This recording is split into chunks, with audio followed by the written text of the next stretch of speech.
We all dream of having supernormal abilities, whether flying like Superman, scaling any surface like Spider-Man, healing more quickly like Wolverine, feeling no pain, possessing superhuman strength, or even creating fire from our hands like the Human Torch.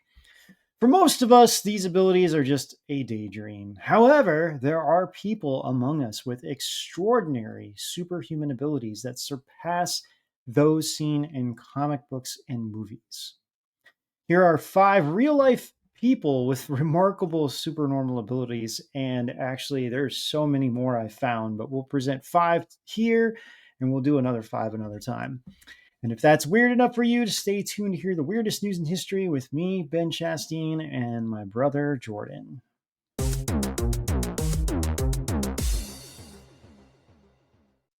How you doing, Jordan? I'm good. How are you doing? Good. Your video probably looks a little bit better than mine since I'm traveling. Well, I'm just my house. Speaking of, since it is 4th of July, Mhm. it's only a few days away. You might hear occasional bang because my neighbors are and everyone around me just keeps lighting off fireworks all night. That's So, hilarious.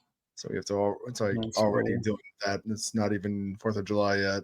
Yeah, I'm actually being in upstate New York. We could get real fireworks from Pennsylvania. We actually lit them off a few years back. Were like real, actual fireworks. They were pretty expensive, but I couldn't believe how how big it got. I was like, oh my gosh, you can buy these legally? Like that's crazy.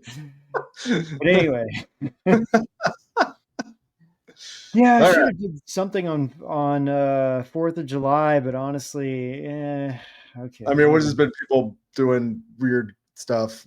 Yeah, Probably people are more so exactly. just injuring themselves and Yeah, not that's following. mostly it though. It's mostly people injuring themselves, and it's like, yeah, okay. I thought this was a little bit more exciting to do. So, all right, number five here. Yeah, real life Batman, and not maybe the Batman you're thinking of as actual Batman, but literally Batman. This guy has an echolocation in action. So this guy, as a baby, his name is Daniel Kish. He developed what is this? Retinoblastoma, which is a type of cancer that affects the eyes, and he literally had to have his eyes removed before his first birthday. All right, yeah. So that's not him, right? That's what it would look Yes. like. Mhm. Yeah. Okay. So in order to navigate his environment, he developed a literal echolocation system using clicks. Same techniques that bats use, which hence why he's called the Batman, like a real life Batman. So yeah, we can play. You play the sound on this. Call me the real life Batman. My claim to fame is that I click. So I think those are like glass eyes that are in Says him. Daniel Kish's organization, World Access for the Blind, trains the visually impaired to achieve greater freedom through echolocation, a technique that simulates a bat's night vision, perceiving the environment through sound.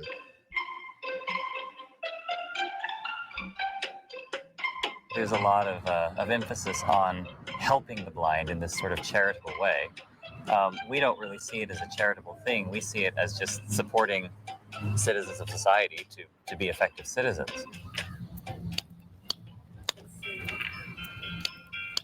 Our This is emphasis is crazy. in how the blind can help the world. So blind people who are able to step up to the plate choose how and what they want to achieve. They've developed themselves into something, and they've developed the world around them into something. And that is a process that is applicable How to do you everyone. how do you Wait, teach he's someone writing a this? Yeah, no, watch this. He's doing clicks. Watch this.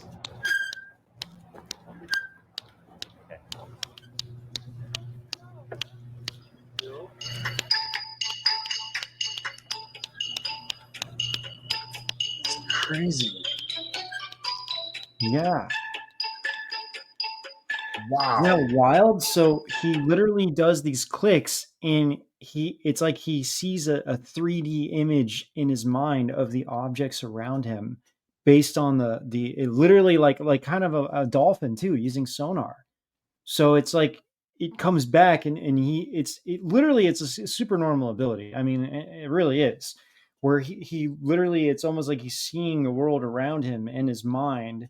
So he may not physically understand what a like mentally what a car looks like, but he can touch it and see it, or not see it, but feel it enough where he gets a sensation of it. So it's like he's just kind of getting this digital map. What I kind of picture in my mind is almost like something like an infrared, almost, maybe something that maybe you or would something. see.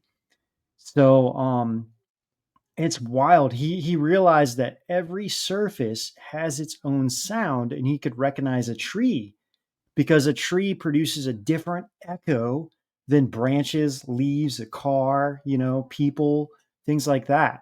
So by listening to the echoes, he gets this 3D image in his mind. That's It is thought that the clicking noises activate the visual functions of the brain, but he says that he can often find his way out of a concert hall quicker than a sighted person because he can identify the exit from a long distance away. If he is in a noisy place, he just increases the volume of his clicking clicking sounds. sounds. That is insane. Yeah, isn't that wild? That's crazy. So there was another guy, there was another kid too. It was a black kid. I think his name was Ben. And it was in one of our old episodes of Edge of Wonder. And unfortunately, he died, but he had the same thing where you could do this echolocation. And he didn't walk with a blind stick at all. And his Hmm. mother always worried about him, and he could just do clicks. Most of the time it worked, but if something was too low, for example, he might trip over it. But that isn't that wild though? It's This crazy. retina blato retina what's it called? Retinoblastoma. Let me see if I can pull it up again. Yeah, Uh, retinoblastoma. Wild. it reminds me of Blade Runner. Oh yeah, does. I wonder if that's where kind of where Does. they had the idea. Yeah, it might have been. Funny. Crazy. All right, let's move on to number 4.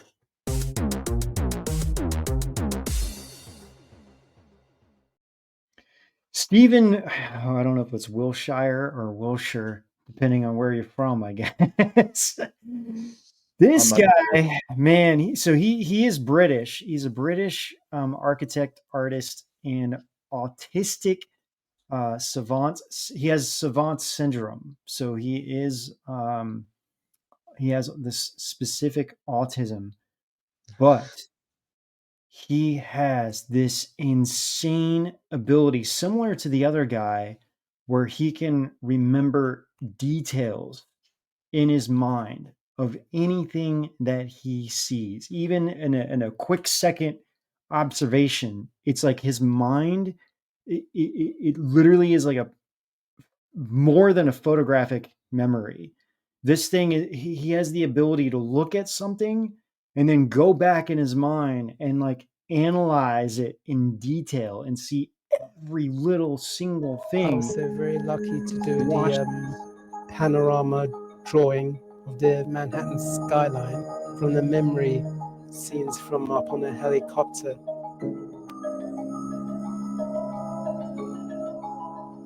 It was so beautiful out there. I am Annette Wiltshire, and I am sister Wilshire. to Stephen Wiltshire.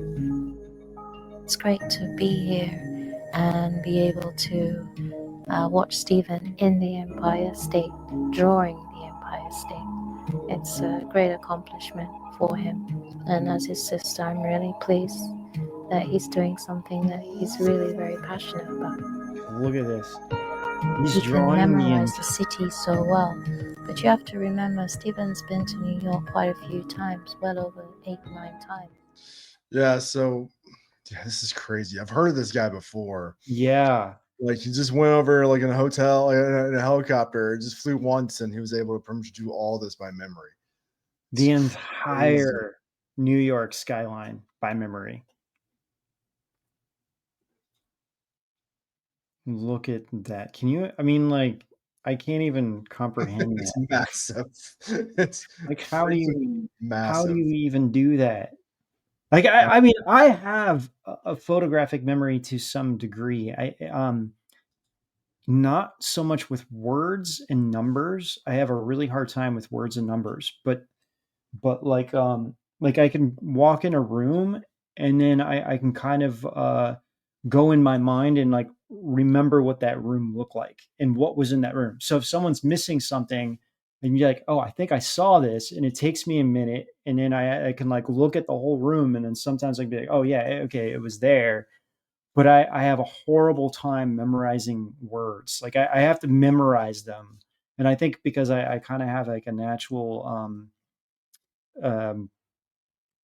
I'm slightly dyslexic, and I think that's why I have a hard time visualizing words and seeing words and memory and like doing a photographic memory with words. But with objects and surroundings, it's a little easier for me. So it's what wild. blows my mind too is like the scale that he does this, not just the size of it, but actually like how good he is Yeah, at the scale of the buildings. And remembering like like how big each building is and stuff. Like that's I crazy. know. I can't and like where they are to each other. Like this is insane. He's done like so much art now, and I think he has a whole gallery. But Man, like crazy. this is not like no. This is beyond human. Like literally, like, these are proof that supernormal abilities exist. If everyone's like, yeah, people don't have supernormal abilities, like, nope, they exist. They are real. It's just like when we think of supernormal abilities, we're thinking of like, oh yeah, people flying in the air, but there's a lot of things out there. Yeah, it's really cool. Yeah. All right, you're gonna like this next one, Jordan, and you're gonna know exactly who this is, even if you've never heard of it. All right.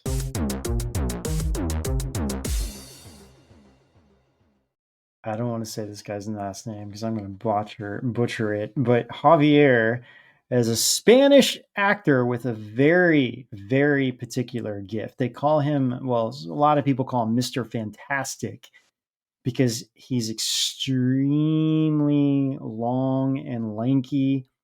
And so he was, if you've seen the movie, his performances stay with you like a He's in nightmare you just can't wake up from. Conjuring Alien. 2. That was the Trust big us. one that he was in. He was also in the He's a new really Alien nice movie. guy. Yeah, he's been in every horror movie. Let's go. I'm Javier Botet, and I'm an actor. What's that? And Javier's been in a lot of movies. You probably just didn't see him because, well, he looks quite different most of the time. I feel very comfortable in monster roles. I've been in It, Mama, Conjuring 2, Crimson Peak, Slender Man. And let's not forget, he's been in The Mummy and Alien, too. Yeah, so Alien, the last Stall. Alien movie, he at the ending when the child thing comes out, Yep. that's actually him. And basically he explains in this that a lot of movies are trying to pull back from CGI. And so it's like he's perfect for these crazy, insane, really horror roles. And he can move his body, like he can bend his arm backwards and do these weird things with his body. That's why he's like nicknamed Mr. Fantastic, because he can like do things that normal people cannot do. I thought Jordan, let me see. Yeah, I mean, man, look at him. Yeah, I have the other one from the last Voyage of the Dementor as well. So can you play the this is wild. So this is He played Dracula in this. Yes. You haven't seen it. This is about the ship that Dracula was on, that he killed everybody in the book. And most movies and adaptations just kind of glaze over this, but in this movie they made the whole thing just about that voyage. Yeah, and this is a little bit more about him. I am Javier Botet, and I play in Dracula. Okay, and action. Javier Botet is an amazing creature performer, one of the best in the world. And move. He will stop at nothing to bring anything and everything to his role. My body is so aesthetic for horror creatures, and because of my flexibility, I can do a very weird movement. We call him Dracula. Since we had Javier playing him, we should play to his strengths. So we've covered him, but we haven't really changed that much of him. We're still using him as a basis. The cheeks, the nose, lips. It was like 5 hours. The devil is real. It's very important to have an actor of his quality because the other actors can then relate to him. I kind of avoided seeing Dracula, and I really genuinely got a fright. The way he moved, it was so frightening. Search the ship everywhere. It was hard, so when I see a frame with the rain and everything in the creature, it's like, okay, everything worth it. May God have mercy on us all. Oh my God.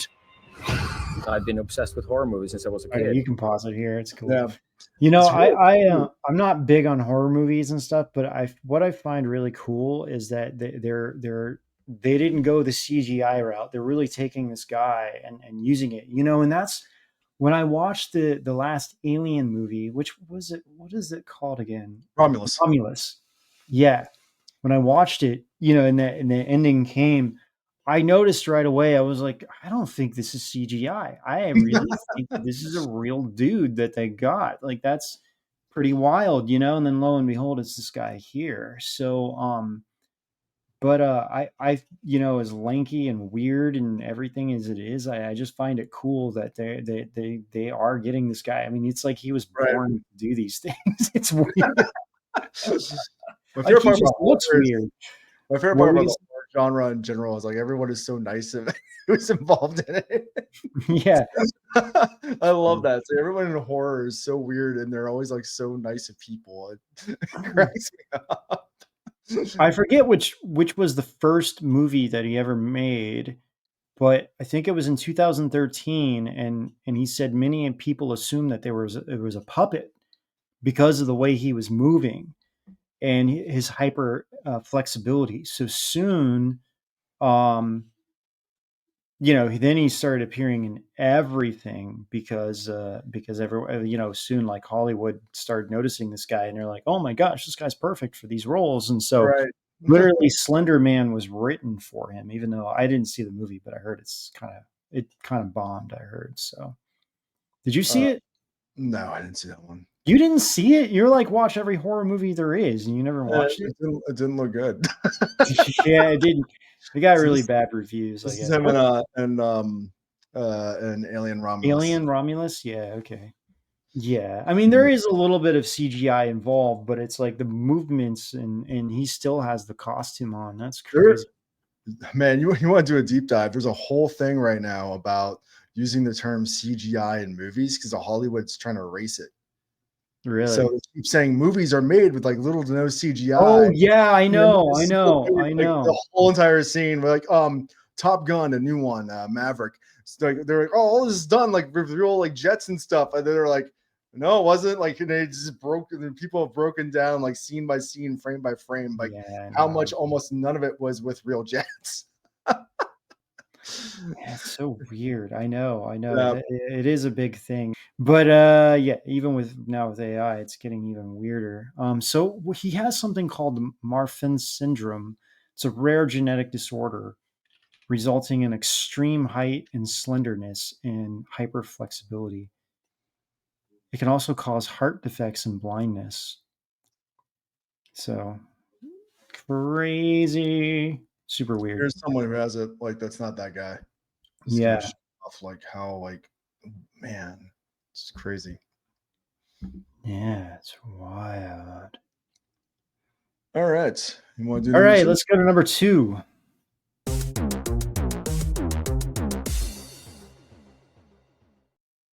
This one's not as creepy, I would say. It's just weird. This one is not creepy.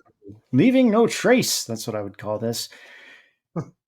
The strange phenomena of people without fingertips. that would be gross and scary. Okay. People without fingerprints. They don't have any fingerprints. And so that would mean that they cannot use the old version of the iPhone if they were like, trying to get their fingerprints. It's a very, very extremely rare condition. And this Indian man, Sarkar is his last name. His whole family has this.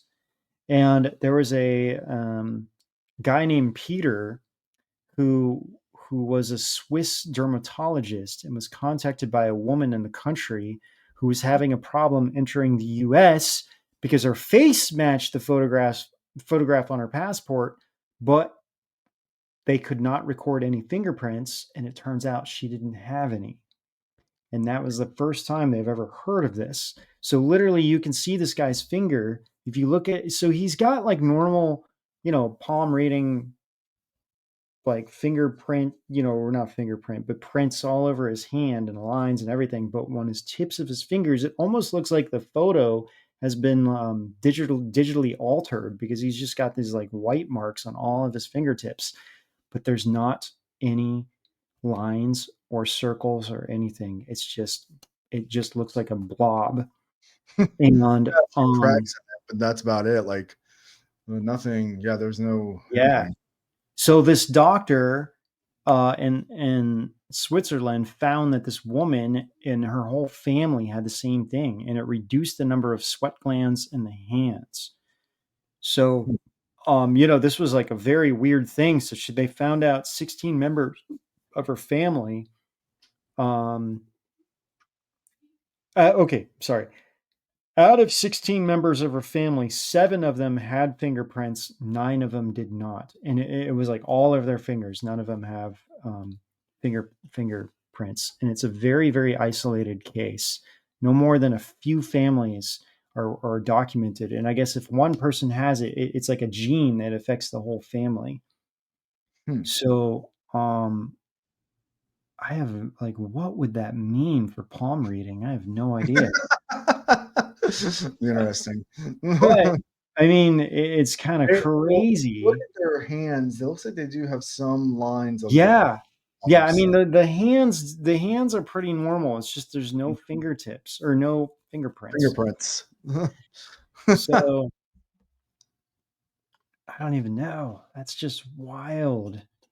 I mean, it would like, I'm not trying to encourage them to make a crime or anything, but I mean, you could kind of do a crime and not leave any fingerprints. That's kind of wild to think about. It's extremely rare. Look at that. That's so weird. Yeah. So it affects their toes too. That was the other thing I was going to say. So if they don't have fingerprints on their hands, they don't have fingerprints on their toes either. Like, I don't even know how this is possible. It makes me wonder if there's other parts of the body, like, I don't know, that are just different. Like, it's very, very rare. There's a really good photo of it. Yeah, it seriously looks like somebody like went in the photo and just kind of like edited the photo. Because it's like that scene of Men in Black where they're erasing the fingerprints. Yeah. Because their fingers are a little bit more reddish in color there and just kind of bland. That's so wild. That really is. I don't know. I have a long time ago. It was after Halloween, and I took a light bulb out from the ceiling. There was a black light. I've been on for like 8 hours or some crap like that. And I literally, for several years, on one of my fingers, I actually had a part that was bare. I didn't have like any part of my fingerprint on one of my fingers for a long time. And now I still have a very, very strong line through that fingerprint from a permanent scar from when I burned myself taking the light bulb out.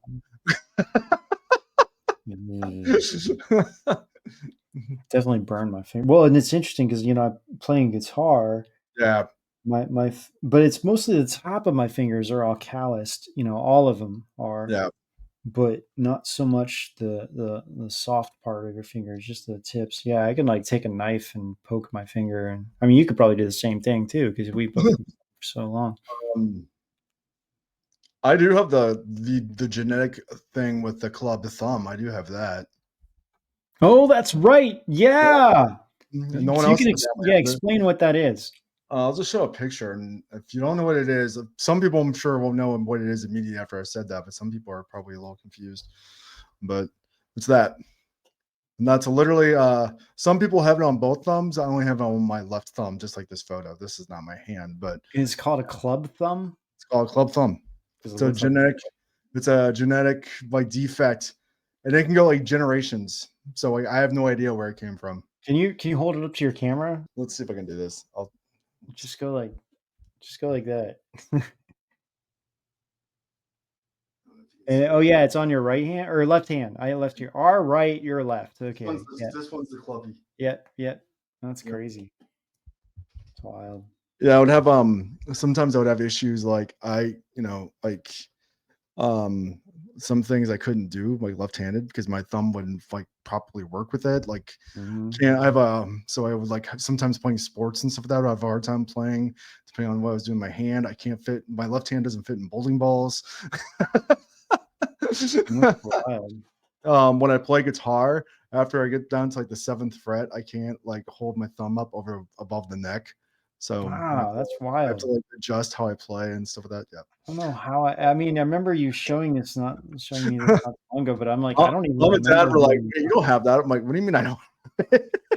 I even was like, is this like a Mandela effect? Like, I was like, no, this is definitely not because I've always been dealing with this since I was a kid. I mean, you have, yeah, but it's just so funny that like none of us really knew what was going on. So anyway, it's just crazy. All right, moving on to number 1. Enough about thumbs and fingers here. Master Jiao Ting Ju. So this dude this is wild stuff. And I kind of looked into this a little bit because I'm like, is this guy for real? There's a lot of fake stuff out there. What's called bullshito? I think that's what it's called.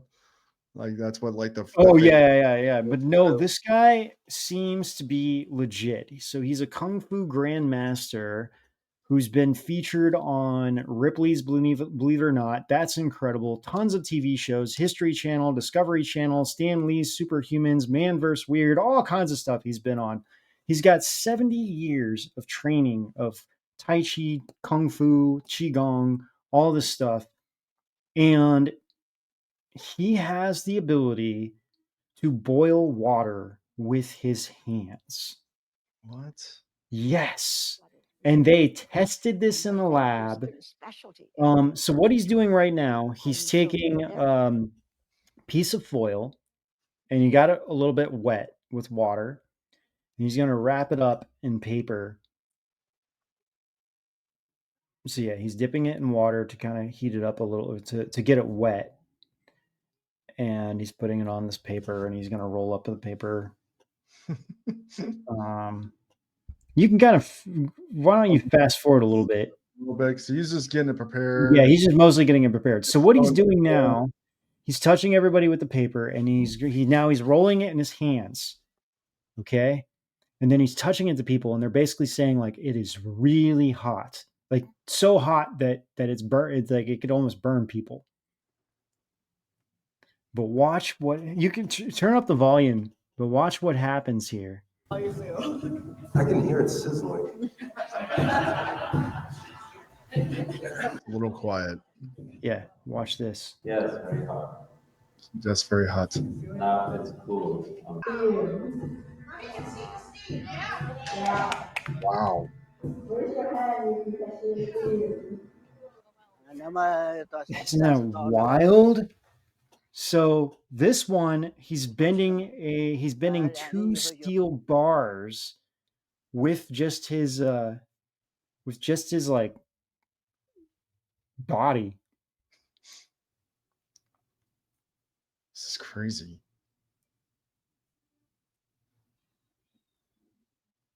Yeah, just his chest. And like I literally was like, okay, this has got to be, you know. I mean, I've heard about all kinds of crazy supernormal Right. abilities, especially with China. 没有这个能力把家弄好，心里当时一种悲伤啊，放在肚子里也没人去讲啊，对不对？只能自己承担了嘛。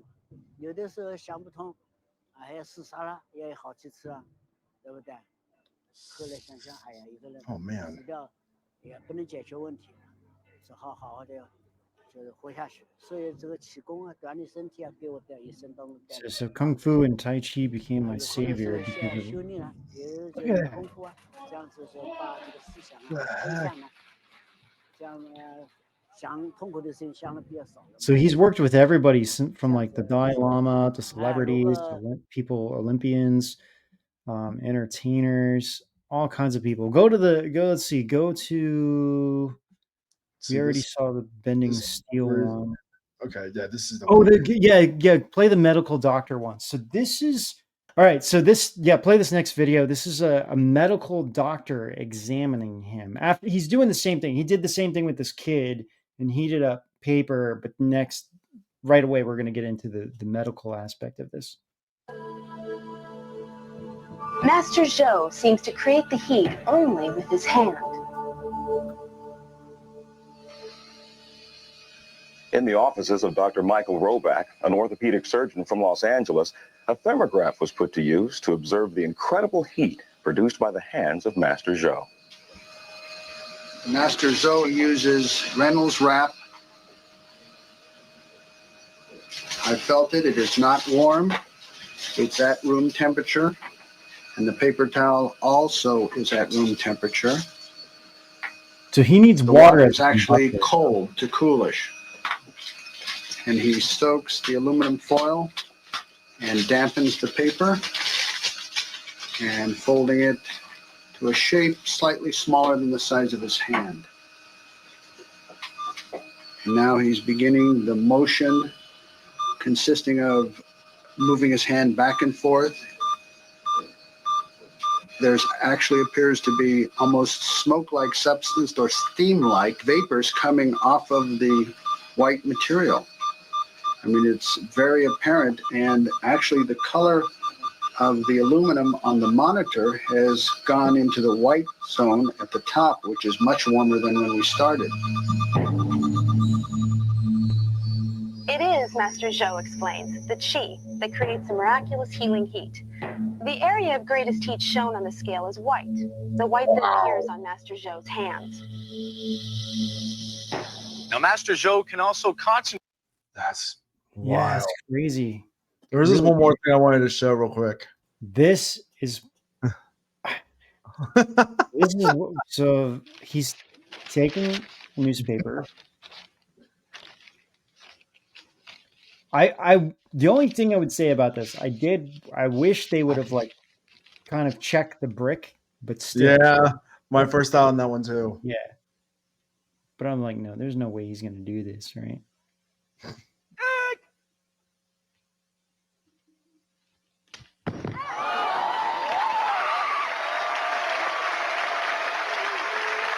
This to me was more kind of like, I feel like a little bit more like magic. Yeah, it's a little bit of a trick. That's the one I thought too. I was like, they can easily. I mean, I've literally heard of, and the real qigong master, like this guy is pretty amazing in what he can do. But the real qigong masters in China, they don't do these things for gimmick and show. So it's like, he still needs like water as a conducting aspect. I mean, I've heard their qigong. I mean, this is where like, you get all this stuff with like Dragon Ball Z and, Street Fighter, and they're like shooting things out of their hands because I mean, there's stories, especially going back to ancient China where qigong masters would just like could just start fire out of their hands. They don't need anything to conduct it. It's just like snapping your finger and you have fire in your hand, So and even crazier supernormal abilities. I think once these things kind of get public like this, they kind of get watered down, and I think that's why he needs something as a conductor, or he needs this or he needs that.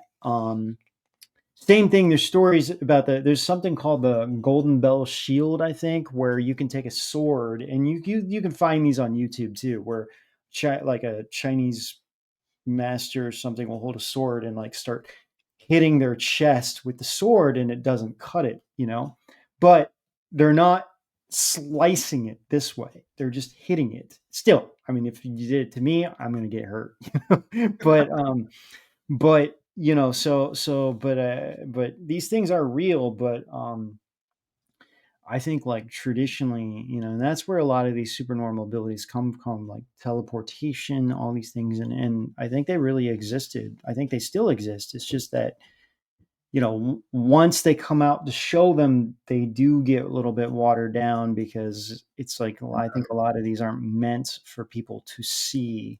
So they have to kind of do something to enhance what they're doing, but still wild. You could find monks like standing there and getting like, kicked right between the legs, and it's like they don't feel anything, It's wild.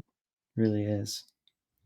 There's something called the hard qigong, and it's not very common, but you can look into it, and it's like that's where you can like take a rock and you can just smash a rock in your hand, just pick it up and then squeeze it, and you can just like break a rock. So you can pick up anything, a glass, and just break it right away. But again, these things are like, I think that when these abilities go public, I think there's a lot of things out there, a lot of things in other dimensions that are kind of watching what's happening. And if it's like someone's doing something too much, it's kind of like, okay, they may lose some of their abilities. But I've definitely heard a lot of stories throughout the years. But there's some great stories about ancient China, and especially there's a figure in ancient China named what's his name? Oh my gosh, I just had a brain fart. Can't think of his name right now, but this warrior, and supposedly like he used a spear, and it was called like an 8-pointed spear, where he could just thrust once and hit 8 people like with one thrust. So this is hard qigong. Yeah, here we go. What did you just do? It's not about breaking. It's almost about like how hard your body is. Yeah. Like he just slammed his, like chopped the brick and didn't do anything, and it didn't even face him.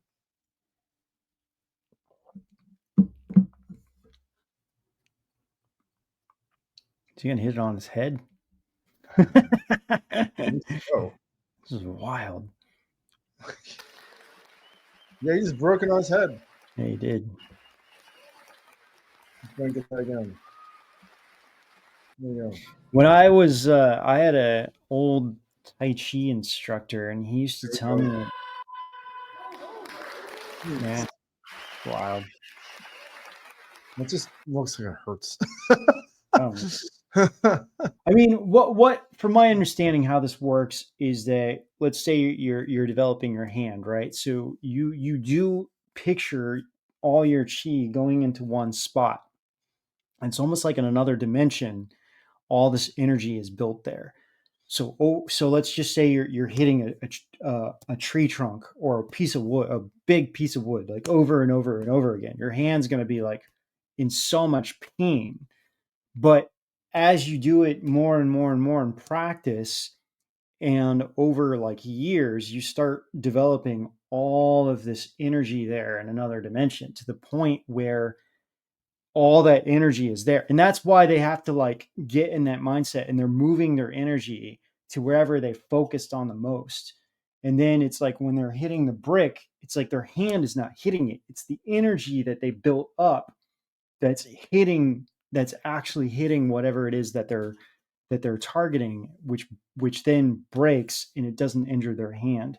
So that's my understanding of how a lot of this works, but it takes years to build that up.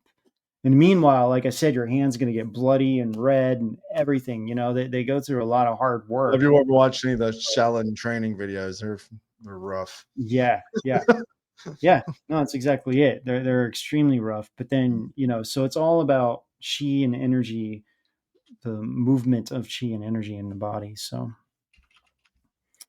crazy stuff. Pretty cool. I think all this stuff is cool. So yeah. Well, you guys, hope you liked this episode. Again, you can reach out to us at weirdernews@rise.tv if you have any cool stories you would like to share with us, or anything that you end up finding. You're like, oh, this is a cool story. I'll send it over. Send it over to us, and we'll include it in one of our episodes. So hope you guys all have a wonderful 4th of July weekend. Stay safe and do some fun things and light off a bunch of fireworks, and don't blow off your hands. I did a whole video on that. Oh man, crazy stuff. That's why I'm like, yeah. There was actually one that's floating around that's new. These stupid kids were like lighting off fireworks, and the guy was like, I don't know what he did. He literally blew off his hand. It's like, oh my gosh. Some of those videos. He was trying to do something stupid, like throw it at a car or something. There's these videos where like people shot off like a rocket and it lands in their stash and it blows up everything. And it's like a bomb. It's like people are just crazy stuff. All right, you guys. Thanks so much, and we'll see you next time. See you out on the edge.